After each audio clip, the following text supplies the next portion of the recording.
जय हिंद साथियों, कल एक अलग तरह का संयोग देखने को मिला। कल विजयदशमी का त्योहार था, जहां पूरे देश में रावण को जलाया गया।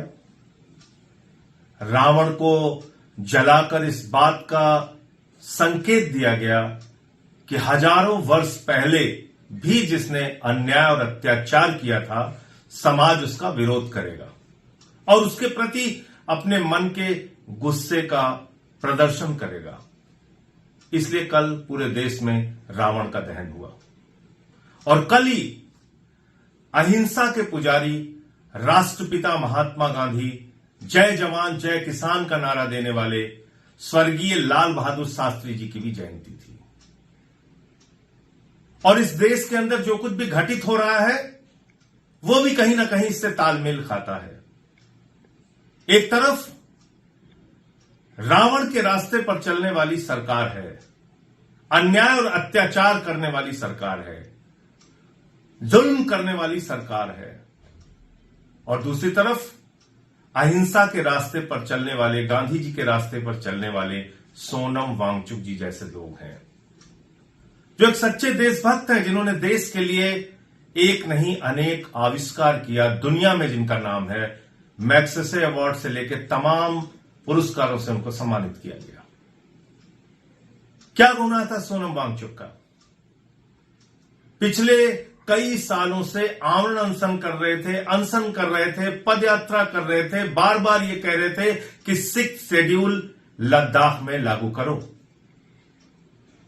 6th शेड्यूल के तहत जो अधिकार लद्दाख के लोगों को मिलना चाहिए, वो अधिकार उनको दिया जाए। और ये ऐसी कोई नाजायज मांग नहीं थी, ऐसी कोई गलत मांग नहीं थी, जो अहिंसक तरीके से वो बार बार सरकार के साथ विनती और प्रार्थना के साथ कर रहे थे, लंबी लंबी पदयात्राएं करके कर रहे थे। और सोनम वांगचुक जब इस बार अपना आमरण अनशन शुरू करते हैं, तो बताते हैं लोगों को कि किस तरह से 2019 में अपने मैनिफेस्टो के अंदर, यानी भारतीय जनता पार्टी का खुद का जो घोषणा पत्र था, उसमें उन्होंने कहा था लद्दाख को हम 6th शेड्यूल देंगे। 6th शेड्यूल के अंदर मिलने वाले सारे अधिकार लद्दाख को दिए जाएंगे। ये किसी और का नहीं, भारतीय जनता पार्टी के घोषणा पत्र में कही गई बात है, जिसको आप चेक कर सकते हैं। बावजूद इसके आमरण अनशन के दौरान जब वहां लोगों का गुस्सा फूटा, लोगों के सब्र का बांध टूटा, तो वहां गोलियां चलाई गई, आंसू गैस के गोले छोड़े गए, लाठियां बरसाई गई, मुकदमे लिखे गए, और यहां तक कि एक कारगिल के योद्धा को गोलियों से भून दिया गया। मोदी सरकार की पुलिस ने कारगिल के उस योद्धा को, जिसने 30 दिन तक पाकिस्तान की सेना से लड़ाई लड़ी, उसको गोलियों से भून दिया। वो शहीद हो गए।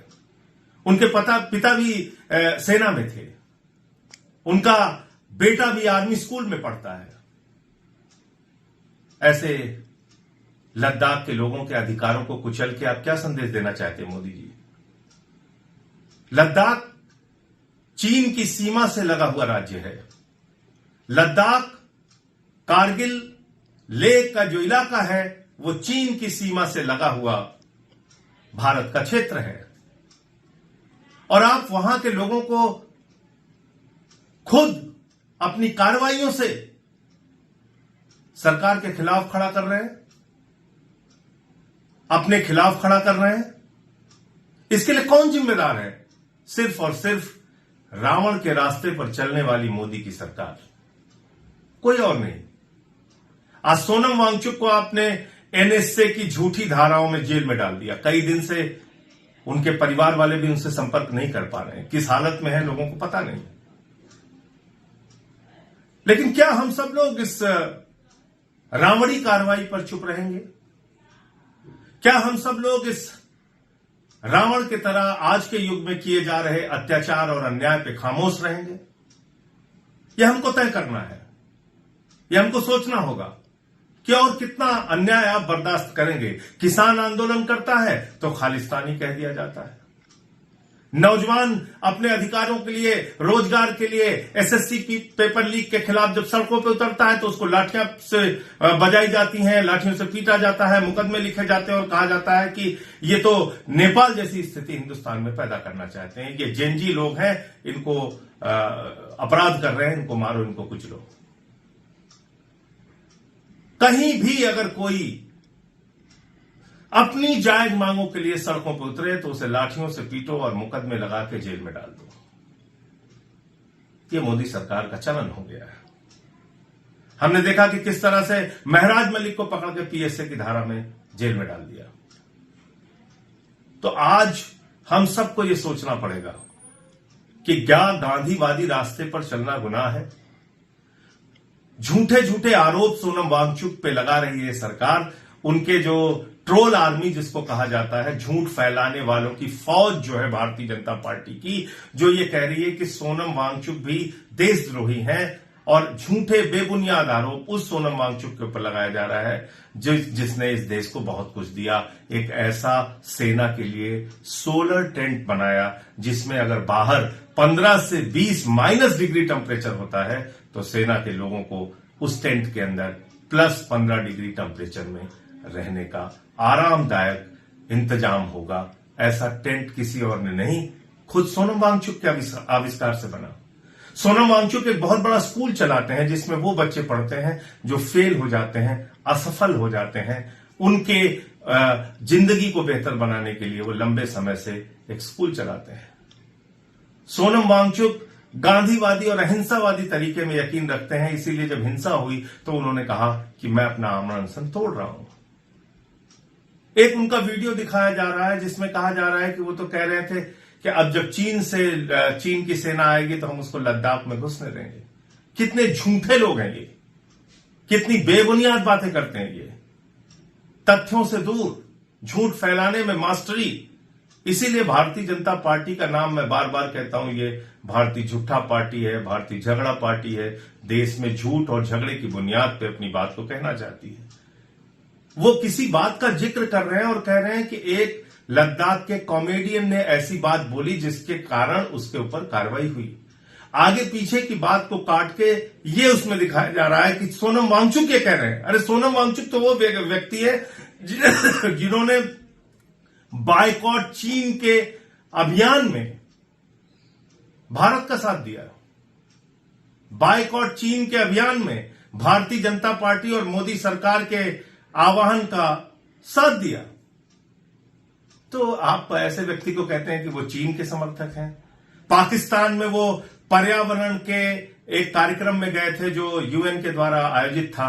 उस कार्यक्रम में आप जाने पर उनको देशद्रोही कह रहे हैं, जबकि आप खुद नवाज शरीफ को गले लगाते हैं, आप शी जिनपिंग को झूला झुलाते हैं, तब भी मोदी जी देशभक्त हैं, राष्ट्रभक्त हैं। वो प्रमाण पत्र बांटेंगे कि आप देशद्रोही हो कि देशभक्त हो। आज वक्त है हम सबको आवाज उठाने का, हम सबको बोलने का। अगर हम सोनम वांगचुक जैसे लोगों के लिए आवाज नहीं उठाएंगे, एक दिन का अनशन कर सकते हैं, कीजिए। धरना दे सकते हैं तो दीजिए। कोई वीडियो बना सकते हैं तो वीडियो बनाइए। सोशल मीडिया पे कुछ उनके पक्ष में लिख सकते हैं तो लिखिए। कुछ कीजिए ऐसे गांधीवादी व्यक्ति के लिए। कि कल जैसे मैंने आपको कहा, राष्ट्रपिता महात्मा गांधी की जयंती थी और रावण को पूरे देश में जलाया गया, विजयदशमी भी थी। अत्याचार और अन्याय के प्रतीक इस रावणी सरकार के खिलाफ गांधीवादी तरीके से, अहिंसावादी तरीके से आप सोनम वांगचुक के लिए आवाज उठाइए। उनका परिवार सुप्रीम कोर्ट में गुहार लगा रहा है। उनका परिवार सुप्रीम कोर्ट गया है कि देश के लोकतंत्र को बचाने के लिए और अहिंसा के रास्ते में लोगों का यकीन और भरोसा रहे, इस बात के लिए सोनम वांगचुक को रिहा किया जाना जरूरी है। माननीय सर्वोच्च न्यायालय से भी मैं अनुरोध करूंगा, विनती करूंगा, कृपा करके इस अन्याय के खिलाफ अपना फैसला सुनाइए और एक अन्यायपूर्ण तरीके से, गलत तरीके से, झूठे आरोप में जो एनएसए लगा के सोनम वांगचुक को जेल में डाला गया है, उनको बाहर करने का फैसला दीजिए। बहुत बहुत धन्यवाद।